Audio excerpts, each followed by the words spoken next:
ధరలు విపరీతంగా పెరిగిపోయినాయి.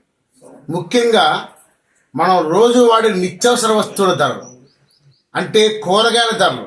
ఈరోజు మీరు చూస్తే టమాటా 80 రూపాయలు కేజీ, ఉల్లిపాయ 50 రూపాయలు, బెండకాయ 80 రూపాయలు, అసలు వంకాయ అయితే దొరకట్లేదు.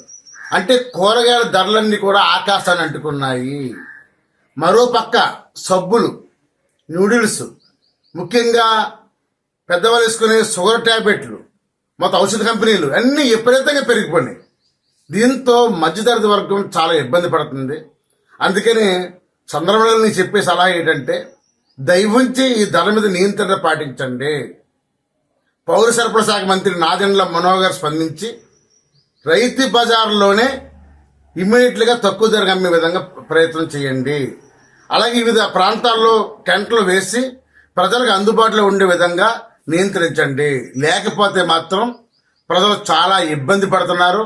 ముఖ్యంగా పేద, బడుగు, బలహీన వర్గాలు బెంబెలెత్తిపోతున్నారు. వెంటనే ఈ ధరల్ని అదుపు చేయమని కోరుతున్నాను.